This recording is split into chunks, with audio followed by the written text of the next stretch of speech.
하나님 말씀 봅니다. 하나님 말씀은 누가복음입니다. 누가복음 2장 1절로부터 20절까지의 말씀을 교독을 합니다. 신약성경 89페이지에 있습니다. 신약성경 89페이지에 있는 누가복음 2장 1절로부터 20절까지의 말씀 교독합니다. 1절의 말씀을 제가 먼저 공독해 올립니다. 그때에 가이사 아구스도가 영을 내려 천하로 다 호적하라 하였으니 이 호적은 브레뇨가 수리의 총독이 되었을 때 처음 한 것이라. 모든 사람이 호적하러 각각 고향으로 돌아가매 요셉도 다윗의 집 족속이므로 갈릴리 나사렛 동네에서 유대를 향하여 베들레헴이라는 다윗의 동네로 그 약혼한 마리아와 함께 호적하러 올라가니 마리아가 이미 잉태하였더라. 거기 있을 그때에 이상한 날이 차서 첫 아들을 낳아 강보로 싸서 구유에 이었으니 이는 여관에 있을 곳이 없음이러라.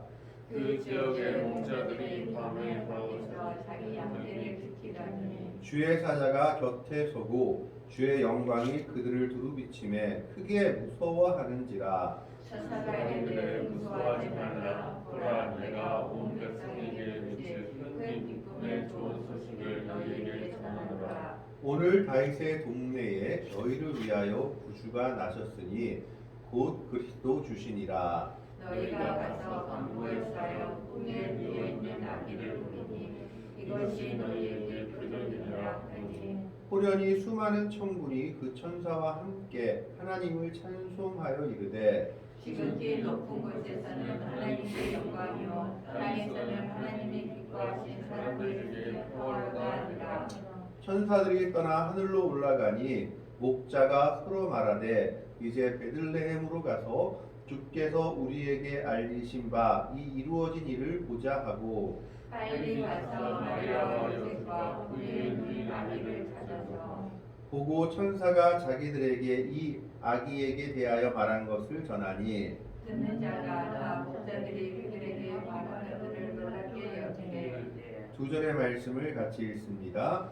마리아는 이 모든 말을 마음에 새기어 생각하니라. 목자들은 자기들에게 이르던 바와 같이 듣고 본 그 모든 것으로 인하여 하나님께 영광을 돌리고 찬송하며 돌아가니라.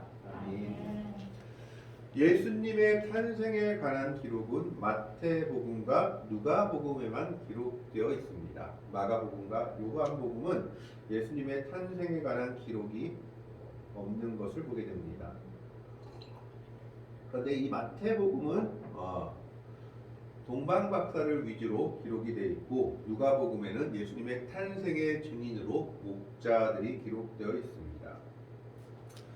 우리가 흔히 착각하는 것이 있는데 동방박사들이 먼저 예수님의 탄생을 봤다라고 생각하지만 오늘 성경을 대조해서 봤을 때는 예수님의 탄생을 가장 먼저 본 증인들은 물론 예수님의 어머니 아버지였겠지만 오늘 성경에 나오는 목자들입니다. 왜냐하면 성경을 보면 아기 예수가 태어나서 날 데가 없어서 어디 자리가 없어서 이들은 마국간에 있었다라고 기록되어 있고 마태복음에 있는 동방 박사들은 집에 들어가서 아기 예수를 경배했다라고 기록하고 있습니다. 뿐만 아니라 마태복음에 보면 헤롯 왕이 동방 박사들한테 물어봐서 별이 나타날 때를 기준으로 해서 2살 이후의 아이들, 즉 2살이 되기 전의 아이들을 다 죽였다고 기록되어 있는 것을 보면 동방 박사들이 찾아왔을 때는 예수님이 태어나고 어느 정도의 시간이 지난 후였던 것으로 보여집니다. 오늘 말씀을 보면 예수님이 왜 베들레헴에서 태어날 수밖에 없었는지에 대해서 얘기하고 있습니다. 사실 예수님은 베들레헴에서 태어난 것이 아니라 갈릴리 쪽에 살다가 나사렛 쪽에 살다가 이 베들레헴으로 호적하라는 명령 때문에 올라오게 되었습니다. 1절과 2절의 말씀을 보시면 그때에 가이사 아구스도가 영을 내려 천하로 다 호적하라 하였으니 이 호적은 브레뇨가 수리아 총독이 되었을 때에 처음 한 것이라 라고 기록되어 있습니다. 그런데 이것에 대해서 비평적인 성경학자들이나 심지어 도울 김용옥 같은 사람들은 비판을 하면서 이것이 허구다라고 얘기를 합니다. 왜냐하면 역사적인 책들을 봤을 때 지금 호적을 한 이 시기가 구데로라는 사람이 수리아 총독이 되었을 때인데 예수님 당시가 아니라 예수님이 태어나고 나서 6년이나 7년 뒤에 호적을 했다. 즉 인구조사를 했다라고 기록되어 있기 때문입니다. AD 6년에서 8년 사이에 기록이 되어 있는데 그러면 예수님이 태어나고 나서 호적하러 올라간 것이 되냐 하면서 성경이 맞지 않다라고 주장하면서 이 성경이 신하다라고 주장하는 사람들이 있습니다. 그리고 또 로마 황제가 천하로 다 인구조사하라고 명령한 것이 로마의 어떤 문헌에도 나타나지 않는다라는 것입니다. 그래서 이것을 신빙성이 없다라고 얘기하는 학자들이 있었습니다. 그런데 이후에 발견된 책들 그리고 기록들을 보았을 때 누가복음의 기록이 정확했다라고 얘기해지고 있습니다. 왜냐하면 첫 번째 황제가 되었던 가이사 아우구스투스라고도 하죠. 이 사람은 케사르의 양자로서 그의 기록에 어떤 기록이 되어 있으냐? 온 로마의 백성들이 나에게 충성을 맹세했다라는 기록이 있습니다. 이 충성을 맹세했다라는 기록은 아마 그가 어떤 조사를 통해서 다 그것을 확인했다라는 것입니다. 그 조사가 무엇이냐? 결국 인구조사이지 않았겠느냐라고 학자들은 해석을 합니다. 뿐만 아니라 이전의 말씀을 보면 이 호적은 구데로가 수리아 총독이 되었을 때에 처음 한 것이라고 얘기하고 있습니다. 처음 했다는 얘기는 뭡니까? 다음에도 한 번 더 했다라는 얘기입니다. 그래서 역사적으로 봤을 때 구레도는 총독의 기간을 2번 거쳤다고 합니다. 전습 총독 그리고 정식 총독. 그러니까 도올 김용옥이 주장하는 AD 6년에서 8년은 두 번째 인구조사였고 누가복음에서 말하는 것은 견습 총독 기간 동안에 처음으로 한 인구조사 기간입니다. 그러니까 역사적인 사실과도 배치가 되지 않는다라는 것을 후에 학자들이 밝히고 있습니다. 우리는 이것을 역사적이다 그리고 기록한다라고 볼 수 있는 것은 이 성경을 기록한 누가가 의사였기 때문에 의사로서 모든 것을 정확하게 기록한 사람이었기 때문입니다. 그런데 이 호적하기 위해서는 자기 본적, 우리로 말하면 자기 고향, 자기 조상들의 본적을 찾아가야 했던 모양입니다. 그래서 요셉도 어쩔 수 없이 자기가 살던 곳을 떠나서 베들레헴을 향해 갔습니다. 4절의 말씀에 보면 요셉도 다윗의 집 족속이므로 갈릴리 나사렛 동네에서 유대를 향하여 베들레헴이라 하는 다윗의 동네로. 그러니까 인구 조사를 하기 위해서는 이 당시는 컴퓨터가 있는 것도 아니고 하니까 자신 조상들의 근거지로 가서 자신들의 인구 조사를 맞춰야만 했던 겁니다. 그래서 이 당시는 많은 사람들이 예루살렘이건 갈릴리건 베들레헴이건 조상들에 따라서 많은 사람들이 호적하러 베들레헴으로 왔던 겁니다. 그런데 그때 요셉이 혼자 간 것이 아니라 마리아와 함께 갔습니다. 5절의 말씀에 보면 그 약혼한 마리아와 함께 호적하러 올라가니 마리아가 이미 잉태하였더라. 그러니까 성령으로 잉태한 마리아를 데리고 올라갔던 것입니다. 원래는 호적은 남자만 하면 됐습니다. 인구조사는 남자만 하면 됐는데 왜 그것도 임신하고 있는 마리아를 같이 데려갔을까? 마리아는 인구조사할 필요도 없었는데 세금을 내기 위해서는 요셉만 하면 됐는데에 대해서 여러 추측들이 있는데 아마 성령으로 잉태됐기 때문에 요셉이 없으면 다른 사람들한테 비난을 받거나 여러 어려움에 처한 것을 걱정한 요셉이 마리아를 같이 데리고 간 것으로 추측합니다. 이러므로 말미암아 어떤 일이 이루어졌느냐? 구약에서 예언한 메시아가 어디서? 베들레헴에서 날 것이라는 예언이 이루어지게 된 것입니다. 모든 것이 합력하여 하나님의 역사를 이루고 있는 것을 보게 됩니다. 그래서 결국 마리아가 이미 잉태해 있는 이때에 베들레헴으로 올라갔을 때에 마리아가 산딸이 다가왔던 모양입니다. 6절에 보면 거기 있을 그때의 해산한 날을 차서 7절에 첫 아들을 낳아, 첫 아들이라는 것은 그 후에도 애를 낳았다는 얘기를 보여주죠.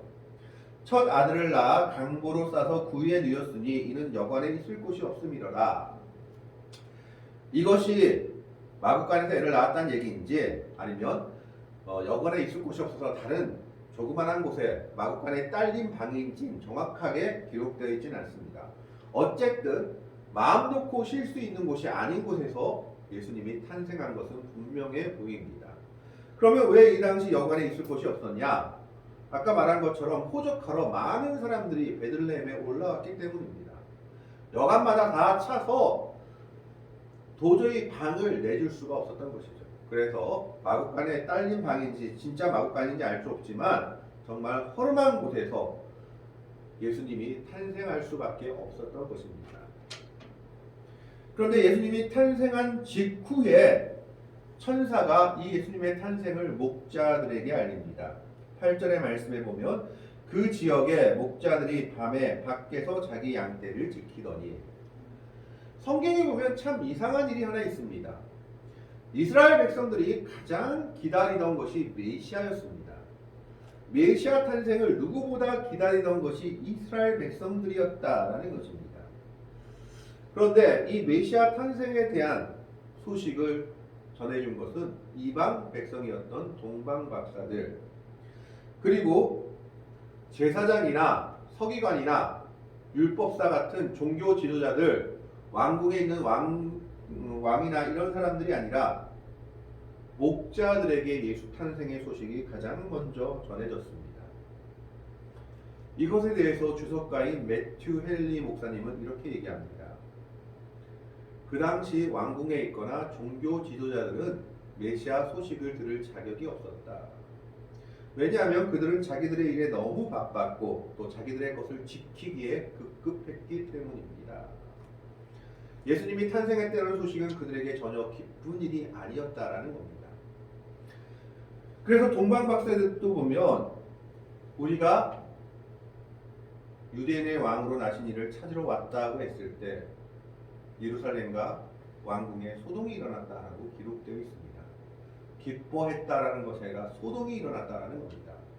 자기들이 가지고 있는 것을 빼앗길까, 또 자기들이 가지고 있는 것이 뒤집어질까 염려했던 것입니다. 그렇기 때문에 가장 먼저 이 소식을 하나님께서 전해준 사람들은 바로 목자들입니다. 근데 우리는 지금 목자들이 참 좋은 직업같이 생각하는데 이 당시 목자는 가장 천대받는 직업 중에 하나였습니다. 천민계층이었던 겁니다. 그래서 술라미 여인의 말에도 보면 술라미 여인도 아가서에서 내 오라버니들이 나를 미워해서 나를 양지키는 여인으로 삼았다라고 기록할 정도입니다. 이 당시 팔레스타인에서 목자의 위치는 가장 낮은 하층 계급이었습니다. 그럴 수밖에 없는 것이 목자들은 양을 치고 있다 보니까 첫 번째로 직업으로 인해서 율법의 규례를 제대로 지키지 못할 수밖에 없었습니다. 손을 씻거나 여러 가지 정결 규례들을 지키지 못할 위치에 있는 것이 목자들이었습니다. 그래서 바리새인이나 서기관들이나 율법학자들은 목자들을 아주 천대했습니다. 쟤들은 율법도 제대로 지키지 못하는 애들이야라고 하면서 이 직업이 천대받는 직업이었습니다. 뿐만 아니라 그 당시에는 목자들은 사기꾼으로 낙인 찍히는 직업이었다고 합니다. 양을 팔 때 속이거나 양털을 속이거나 또 다른 땅에 방목하거나, 그래서 이 목자들은 절대 양털, 양, 우유 판매를 하지 못하도록 금지했다고 합니다. 워낙 속이니까, 워낙 사기를 많이 치니까 이들은 절대 못하고 다른 사람들이 판매할 수 있었다고 합니다. 그러니까 첫 번째로 율법의 규례를 지키지 못하는 사람, 두 번째로는 사기꾼으로 낙인 찍히는 것이 목자들이었다라는 겁니다. 그래서 이 당시 유대 법정에서는 목자가 증언한 것은 증언으로 인정되지 못했습니다. 목자가 아무리 진실을 말해도 저 목자가 말한 것은 법정에서 증거로 채택되지 못했다라는 겁니다. 목자들은 법정의 증인으로 설 수가 없었습니다. 왜요? 목자들은 믿을 수 없는 사람들이었기 때문입니다. 이렇게 천대받는 직업이 목자였는데 그런 그들에게 천사가 가장 먼저 예수 탄생의 소식을 전하고 있습니다. 여기서 우리가 깨닫는 것이 하나 있습니다. 복음은 가장 먼저 누구에게 필요한 것이냐? 죄인들에게 필요한 것이다라는 겁니다. 내가 죄인임을 깨닫고 죄인임을 인정하고 낮아질 수 있는 자들에게 복음의 소식이 들려지는 겁니다. 하나님의 은혜가 필요 없는 자들에게는 아무리 메시아 탄생을 외쳐도 헤롯 왕과 그 궁궐의 백성들과 똑같다라는 겁니다. 예수님이 어디서 태어나실지도 정확히 알았지만 아무도 동방박사와 같이 예수님을 경배하고자 하는 이가 하나도 없었던 것을 보게 됩니다. 이 낮은 자에게 바로 하나님은 천사를 보내셔서 예수 탄생의 소식을 전했습니다. 그 소식이 뭐냐? 10절에 보면 큰 기쁨에 좋은 소식이다 라고 얘기합니다. 천사가 이르되 무서워하지 말라, 내가 온 백성에게 미칠 큰 기쁨에 좋은 소식이다 라고 얘기합니다. 예수님이 태어나신 것은 큰 기쁨을 우리에게 준 가장 복된 소식이다라는 겁니다. 그분으로 말미암아 우리가 죄의 노임을 받고 구원을 얻게 되고 사망의 권세를 이기게 되었기 때문에 이것보다 더 좋은 소식은 우리에게 없다라는 것입니다. 그리고 그분이 누군지 11절에 말하고 있습니다. 11절에 보면 오늘 다윗의 동네에 너희를 위하여 구주가 나셨으니 곧 그리스도 주시니라 라고 얘기합니다. 다윗의 동네에 나신 분이 누구냐? 그리스도 주라고 얘기하죠. 구주라고 얘기하고 주라고 얘기했을 때 구주는 우리를 구원할 주님, 그리고 주님이라는 것은 퀴리오스로 가는데 이것은 하나님에게만 쓰인 단어였습니다. 그리고 그리스도는 메시아를 의미하죠. 기름 부음을 받은 자. 이스라엘 백성들이 그토록 기다리던 다윗과 같이 기름 부음을 받은 자로서 선지자, 제사장, 왕의 역할을 같이 할 사람. 이 사람이 바로 오늘 다윗의 동네에 태어난 이 아기 예수다라고 얘기하고 있는 겁니다. 이 아기 예수가 결국은 누구냐? 하나님이시다라고 말하고 있죠. 하나님에게만 붙이는 칭호를 이 아기 예수에게, 그리스도로 태어난 아기 예수에게 붙이고 있기 때문입니다. 구주, 주라는 것은 바로 하나님에게만 붙이는 칭호였습니다. 그리고 세 번째로 뭐라고 얘기합니까? 너희가 가서 강보에 싸서 그 위에 누워있는 아기를 보리니 이것이 너희에게 표적이리라. 강보라는 것은 아기를 덮는 이불을 말하죠. 아기를 덮는 이불을 말하는데 거기에 쌓여있는 아기를 보게 되는데 그 위에 누워있을 것이다. 이것이 하나님이 너에게 보여주시는 표적이다. 이적이다. 하나님의 놀라운 은혜다라고 얘기하고 있는 겁니다. 만약 믿음이 없는 사람들이 봤으면 메시아가 뭐 이런 데서 났어라고 불평하고 불만할 수 있을 겁니다. 그러나 천사는 분명하게 얘기합니다. 가장 낮은 곳에 태어나서 강보에 쌓이는 이 아기 예수가 너에게 표적이 된다라고 얘기하고 있는 겁니다. 예수님은 가장 낮은 자리에 오셔서 가장 낮은 자들의 친구가 되셨습니다. 세리와 죄인들의, 그리고 창기와 죄인들의 친구가 되셨습니다. 바리새인과 제사장들이 멸시하고 세상에서 천대받는 그들의 친구로 오신 분이 바로 예수님이셨던 겁니다.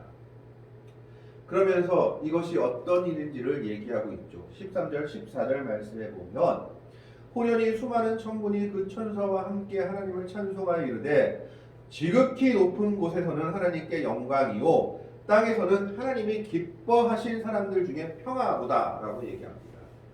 많은 사람들이 예수님이 태어났는데도 왜 평화가 이루어지지 않냐라고 하면서 이 말이 이루어지지 않은 것 아니냐라고 얘기하는데 오늘 천사의 찬양을 가만히 보십시오. 지극히 높은 곳에서는 하나님께 영광이요 땅에서는 하나님이 기뻐하시는 사람들 중에 평화로다라고 얘기합니다. 다른 사람들이 아니라 하나님이 기뻐하시는 사람들. 이것도 또 재밌는 말입니다. 하나님을 기뻐하는 사람들이 아니라 하나님이 기뻐하시는 사람들 중에 평화로다. 하나님이 특별히 택하시고 찾으시고 그리고 은혜로 부르시는 사람들 중에 이 예수 탄생이 정말 큰 평화를 이루는 놀라운 구원의 소식이다라는 겁니다. 하나님께서 은혜로 우리들을 부르셨다라는 것을 보여주고 있는 말씀입니다. 예수님의 탄생은 높은 곳에서는 하나님께 영광이 되지만 이 땅에서는 하나님께서 특별히 부르시고 하나님이 기뻐하셔서 택하신 사람들 중에 놀라운 평화를 이루는 큰 사건이다라는 겁니다. 그렇기 때문에 예수님이 오늘 우리에게는 평화의 왕이요 평강의 주님이신 겁니다. 기뻐하심을 입은 사람들 중엔 이 예수 탄생이 평화의 왕으로 오신 분인 그런 놀라운 사건입니다. 이것을 목자들에게 전했을 때 목자들의 반응이 나타납니다. 15절 말씀해 봅시다. 천사들이 떠나 하늘로 올라가니 목자가 서로 말하되 이제 베들레헴으로 가서 주께서 우리에게 알리신 바 이 이루어진 일을 보자 하고 그들은 천사의 말을 전혀 의심하지 않고 하나님께서 자기들에게 주신 은혜다라고 생각했습니다. 그래서 16절에 뭡니까? 빨리 가서 그들은 천사가 말한 일을 이루려고 하는데 조금도 지참이 없이 늦게까지 자기 양떼를 지키고 있었지만 그것들을 다 내어버리고 천사의 말을 이루고자 천사의 말을 확인하고자 빨리 마리아와 요셉이 있는 구유로 찾아갔습니다. 빨리 가서 마리아와 요셉과 구유에 누인 아기를 찾아서 하나님의 말씀이 입혔을 때 그들은 즉각적으로 반응하고 순종했다라는 겁니다. 이것이 목자들의 신앙이었습니다. 그러면서 그들은 어떻게 했습니까? 17절에 보고 천사가 자기들에게 이 아기에게 대하여 말한 것을 다 전하니 그들은 말씀을 품고 있다가 전했습니다. 아이의 어머니 그리고 그 아기를 둘러싸고 있는 모든 사람에게 천사가 말한 것을 하나도 남김없이 전했던 겁니다. 전하고 그들은 그 일을 감당했습니다. 천사의 메시지를 있는 그대로 전했을 때 반응이 두 가지로 나뉘죠. 다른 이들은 듣는 이가 다 놀랍게 여겼다, 기이 여겼다라고 얘기합니다. 그러나 다른 사람이 하나 있었습니다. 예수님의 어머니였죠. 19절에 보면 마리아는 이 모든 말을 마리아의 마음에 새기어 생각하니라. 새기어 생각하다는 거 원어에 보면 한 번 새기고 한 번 생각하는 것이 아니라 계속해서 마음에 품고 있었다라는 겁니다. 마음에 품고 계속 그 생각을 가지고 살아가고 있었다라는 것이죠. 아, 이 아이가 메시아구나. 성령으로 잉태케 된 이 아이가 하나님께서 나에게 주신 메시아시고 나를 통해서 나게 하신 메시아시고 이 아이가 우리를 위해 나온 메시아고 그리스도 주구나라는 마음을 가지고 살았다는 것을 의미합니다. 세 번째로 마지막으로 목자들은 어떻게 합니까? 20절 말씀을 봅니다. 목자들은 자기들에게 이르던 바와 같이 듣고 본 그 모든 것으로 인하여 하나님께 영광을 돌리고 찬송하며 돌아가니라. 그들은 천사가 말한 것처럼 아기 예수가 누워 있는 것을 보고 하나님께 기뻐하며 감사하며 찬송하며 돌아갑니다. 사실 이 아기 예수는 그 당시 유대인들이 기다리던 메시아상과는 전혀 거리가 멀었습니다. 유대인들이 기다리던 메시아는 다윗과 같이 솔로몬과 같이 유대인들을 로마의 압박에서 해방시켜주며 다윗의 나라와 같이 유대인의 나라와 같이 강력한 왕국을 건설할 메시아를 기다렸습니다. 그런데 정말 있을 곳도 없어서 구유에서 태어난 아기 예수의 모습은 그 당시 유대인들의 메시아관과는 전혀 거리가 멀었던 겁니다. 그러나 목자들은 하나님께서 천사들을 통해서 말씀하신 그 말씀을 그대로 믿었기 때문에 이 구유에 누인 아기 예수를 보고도 하나님께 감사하며 찬송하며 돌아갔습니다. 모든 사람들에게 멸시받는 목자들이었지만 그들은 하나님의 말씀을 있는 그대로 받아들이는 믿음을 가지고 있었던 겁니다. 오늘도 예수님은 이 땅에 가장 낮은 자의 모습으로 오시고 그리고 심령이 가난한 자를 찾고 계십니다. 구유에 누이신 아기 예수를 보고 하나님의 말씀을 믿고 순종하며 찬양하며 기뻐할 자들을 찾고 계신 겁니다. 이 탄생의 소식은 동방박사를 통해서 왕궁에도 전해졌습니다. 그러나 왕궁에 있는 사람들 그리고 심령이 가난하지 못한 그 당시 종교 지도자들은 아무도 이 아기 예수를 영접하지 못했고 메시아로 받들지 못했습니다. 오로지 유대인들이 비웃었던 이방인들이었던 동방박사들 그리고 유대인들이 가장 첨대했던 직업이었던 목자들만이 예수님의 탄생을 하나님의 말씀 그대로 받아들이며 예수님의 탄생을 보며 기뻐하며 찬송하며 돌아갔던 겁니다.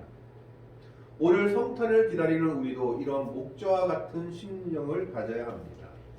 가난한 자의 심령이 되어 낮은 자의 심령으로 탄생을 기다리며 성탄을 기다리는 자들이 됩니다. 예수님은 그래서 가장 낮은 자의 모습으로 오셨기 때문에 가장 낮은 자들의 마음을 헤아리시며 가장 비천한 자들을 기억하시며 그들의 친구가 되어주신 것이 성경에 기록되어 있습니다. 오늘 우리도 이 목자의 성탄을 기억하면서 성탄을 기다리는 우리도 낮은 자가 되며 가난한 자의 심령으로 성탄을 기다릴 수 있는 복된 성도들이 되시기를 바랍니다. 가장 낮은 자의 심령으로서 성탄을 기다리며 이 성탄의 은혜를 전하며 나눌 수 있는 복되고 아름다운 믿음의 백성들이 될 수 있기를 주님의 이름으로 간절히 축원합니다. 기도하겠습니다. 하나님, 오늘은 목자들의 성탄을 바라봅니다. 목자들은 참으로